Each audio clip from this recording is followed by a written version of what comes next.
Hello दोस्तों, स्वागत है आपका एक नए वीडियो में। आज की इस वीडियो में हम कूलाम के नियम पर चर्चा करेंगे और आपको बहुत ही आसान भाषा में समझाने का प्रयास करेंगे कि कूलाम का नियम क्या है। आप इस बात का पूरी तरीके से ध्यान रखें कि कूलाम का नियम यूपी बोर्ड एग्जाम में या अदर बोर्ड एग्जाम में भी कई बार पूछा जा चुका है। ठीक है, इससे आपका बोर्ड एग्जाम में कम से कम 2-3 नंबर पूरे पक्के हैं। आप निश्चित रूप से समझ लीजिए कि 2-3 नंबर आपका आया हुआ है इस टॉपिक से, कूलाम के नियम से। ठीक है, तो चलिए आज की इस वीडियो को शुरू करते हैं। तो दोस्तों, सबसे पहले हम ये समझते हैं कि कूलाम का नियम क्यों दिया गया और इसका क्या मतलब है। जैसे हम लोग ये जानते हैं कि दो आवेश जब होते हैं अगर समान रूप से, यानी कि जब दो आवेश जो है सजातीय होते हैं तो इनमें क्या होता है, प्रतिकर्षण बल कार्य करता है। ठीक है, लेकिन अगर वही दो आवेश जो है विजातीय होते हैं तो उनमें क्या होता है, आकर्षण बल कार्य करता है। फॉर एग्जांपल, अगर हम इसे प्लस मान लें इस आवेश को और इस आवेश को माइनस मान लें, तो ये दोनों आवेश क्या हुए, एक दूसरे के विजातीय आवेश हुए। इनमें क्या होगा, आकर्षण बल कार्य करेगा, यानी कि इसमें जो है अट्रैक्शन बल कार्य करेगा, अट्रैक्शन फोर्स जो है लगेगा। ठीक है, अगर मान लीजिए यहीं पर एक जो है आवेश प्लस है और दूसरा आवेश भी प्लस है तो इसमें क्या होगा, प्रतिकर्षण बल कार्य करेगा। ये हम लोग जानते थे कूलाम से पहले भी, लेकिन कूलाम ने हमें यह बताया कि ये जो दो आवेश हैं, यानी कि ये जो दो आवेश हैं और इनमें जो बल कार्य कर रहा है वो कितना बल कार्य किया, इसे जो है किसने बताया, कूलाम ने बताया। कूलाम के आने से पहले किसी को ये नहीं पता था कि इसमें जो है कितना बल कार्य किया और ये बल किन किन कारकों पर निर्भर करता है। यानी कि फ्रांसीसी वैज्ञानिक कूलाम के आने से पहले हम लोगों को ये बिल्कुल भी नहीं पता था कि ये, हमें ये पता था कि ये आकर्षण बल कार्य करता है, ये प्रतिकर्षण बल कार्य करता है, ये हमको पता था, लेकिन हमें ये बिल्कुल भी नहीं पता था कि ये आकर्षण बल या प्रतिकर्षण बल किन किन कारकों पर निर्भर करता है। तो कूलाम ने इन्हीं सारी चीजों पर जो है काफी स्टडी किया और इसी के बारे में हम लोगों को बताया। तो यानी कि 1785 ईस्वी में फ्रांसीसी वैज्ञानिक कूलाम ने अनेक प्रयोगों परीक्षणों के आधार पर जो है हमें यह बताया कि ये जो है बल किन किन कारकों पर निर्भर करता है। तो उन्होंने ये बताया कि किन्हीं दो स्थिर बिंदु आवेशों के बीच, यानी कि कोई एक आवेश ये हो गया और दूसरा आवेश जो है, ये पहला Q1 मान लेते हैं और दूसरा Q2 मान लेते हैं। ठीक है, इनके बीच की दूरी क्या है, R है।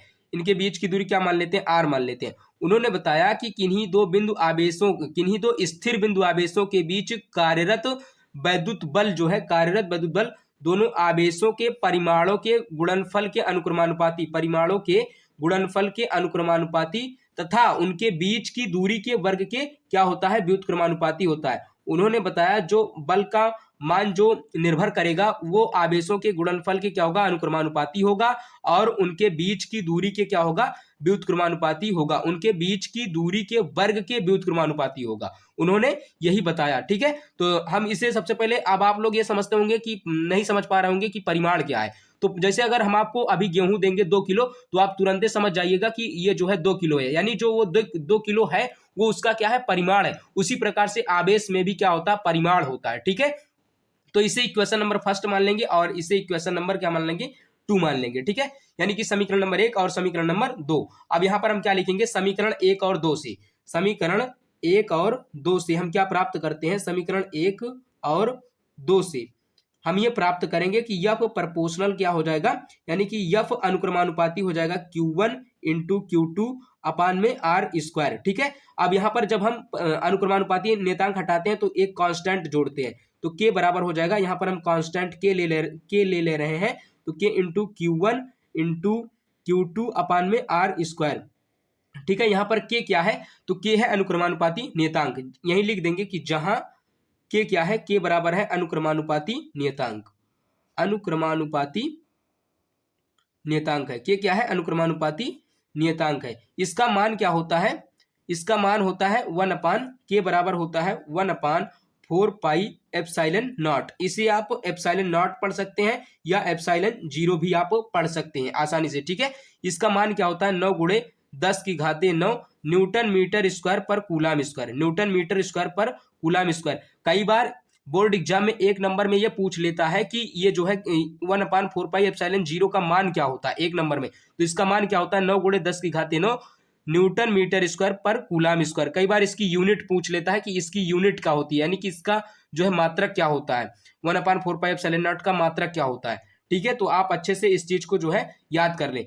तो यहाँ पर क्या हो जाएगा, यफ बराबर, अगर हम यहाँ जो है के का मान रख दें, इस समीकरण नंबर इसे 3 मान लेते हैं, समीकरण नंबर 3 में अगर हम के का मान रख दें तो हमें क्या प्राप्त होगा, 1/4πε0 इंटू क्या हो जाएगा Q1 इंटू Q2 अपान में R स्क्वायर। ठीक है, ये किसके लिए हो गया? ये हो गया निर्वात के लिए। ये जो हमने अभी ये आवेश जो रखे गए हैं, कहाँ रखे गए हैं?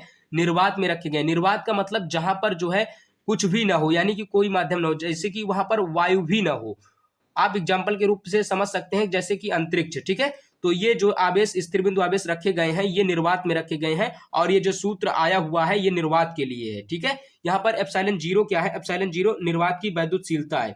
एप्सिलॉन जीरो बराबर क्या लिखेंगे? निर्वात की वैद्युतशीलता, निर्वात की वैद्युतशीलता। ठीक है, फिर यहाँ पर इसका मान क्या होता है? एप्सिलॉन नॉट का मान कई बार पूछा जा चुका है यूपी बोर्ड एग्जाम में 1 नंबर में। तो एप्सिलॉन नॉट का मान होता है 8.85 गुणे 10 की घाते -12 कूलाम स्क्वायर पर न्यूटन मीटर स्क्वायर। ये इसका मान होता है। कई बार इसकी यूनिट पूछ लेता है, यानी कि पूछ लेगा एप्सिलॉन नॉट का मात्रक क्या होता है। तो एप्सिलॉन नॉट का मात्रक क्या होता है? कूलाम स्क्वायर पर न्यूटन मीटर स्क्वायर। कई बार पूछ लेता है एप्सिलॉन नॉट का मान क्या होता है, 2 नंबर में पूछ लेता है लिखने के लिए। तो इसका मान क्या होता है? 8.85 गुणे 10 की घाते -12 कूलाम स्क्वायर पर न्यूटन मीटर स्क्वायर। इसीलिए हम कह रहे हैं कि कूलाम का नियम बहुत ही ज्यादा महत्वपूर्ण है, क्योंकि ये जरूरी नहीं है कि यही पूछे कि कूलाम का नियम क्या है, इसे लिखिए टिप्पणी के रूप में। कई बार इससे रिलेटेड ढेर सारे प्रश्न पूछ लेता है, इससे रिलेटेड आपका जो है सवाल भी आ सकता है इस सूत्र पर। ठीक है, तो आप अच्छे से इसे जो है तैयार कर लें, और जिससे कि बोर्ड एग्जाम में आपके एक भी अंक जो है कटे ना। अब ये तो हम निकाले जो है निर्वात के लिए, अब हम निकालेंगे किसी अन्य माध्यम के लिए। ठीक है, तो यहाँ पर लिखेंगे अन्य किसी माध्यम के लिए क्या होगा फार्मूला। ठीक है, अन्य किसी माध्यम के लिए, अन्य किसी माध्यम के लिए, अन्य किसी माध्यम के लिए F बराबर क्या हो जाएगा? 1/4 पाई एप्सिलॉन नॉट इंटू क्या लगा देंगे? K लगा देंगे। अन्य किसी माध्यम के लिए क्या लगा देंगे? K लगा देंगे, इंटू क्या हो जाएगा? Q1 इंटू Q2 अपान में R स्क्वायर। ठीक है, तो यहाँ पर क्या हो जाएगा? F बराबर हो जाएगा 1/4 पाई एप्सिलॉन, यहाँ पर एप्सिलॉन इंटू के, एप्सिलॉन नॉट इंटू के स्थान पर केवल एप्सिलॉन लगा देंगे, इंटू क्या कर देंगे? Q1 इंटू Q2 अपान में R स्क्वायर। ठीक है, जहां के क्या है? के क्या है यहाँ पर? जहां इसे लिख देंगे, जहां के बराबर क्या है? माध्यम का परावैद्युतांक है। के क्या है? माध्यम का परावैद्युतांक है, माध्यम का परावैद्युतांक है। और यहाँ पर जो है एप्सिलॉन क्या है? माध्यम की वैद्युतशीलता है। एप्सिलॉन क्या है? माध्यम की वैद्युतशीलता, माध्यम की वैद्युतशीलता है, वैद्युतशीलता। ठीक है, अब यहां पर आप ध्यान से देखिएगा, एप्सिलॉन का मान हम क्या निकाल पाएंगे कि एप्सिलॉन की जगह पर क्या रखे हैं? एप्सिलॉन नॉट इंटू के। तो यहाँ पर एप्सिलॉन बराबर क्या हो जाएगा? एप्सिलॉन नॉट इंटू के। अब यहाँ पर हम के का मान भी ज्ञात कर सकते हैं। के बराबर क्या हो जाएगा? एप्सिलॉन अपान में एप्सिलॉन नॉट। के क्या है यहाँ पर? माध्यम का परावैद्युतांक है।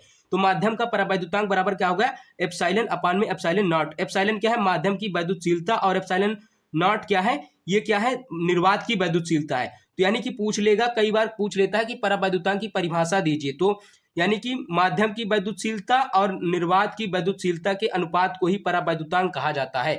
तो यहाँ भी कई बार ऐसे पूछ लेता है, और इस पर कई बार जो है सवाल भी दे देता है लगाने के लिए। 1 नंबर 2 नंबर में कई बार परावैद्युतांक की परिभाषा पूछ लेता है, कई बार यहाँ पर सवाल लगाने के लिए दे देता है, कई बार इसमें रिलेशन पूछ लेता है कि माध्यम का परावैद्युतांक और माध्यम की वैद्युतशीलता में क्या संबंध है। ठीक है, तो आप अच्छे से इसे तैयार कर लीजिए। यहां से आप ये मान करके चलिए कि 2 से 3 नंबर आपके बोर्ड एग्जाम पेपर में बना करके रखा गया है। ठीक है, तो उम्मीद करता हूं दोस्तों कि काफी अच्छे से और सरल भाषा में आपको समझा पाए होंगे। अगर आप इसी प्रकार का वीडियोस देखना चाहते हैं तो चैनल के साथ जुड़े रहें। धन्यवाद, मिलते हैं किसी अगली वीडियो में, तब तक के लिए जय हिंद, वंदे मातरम।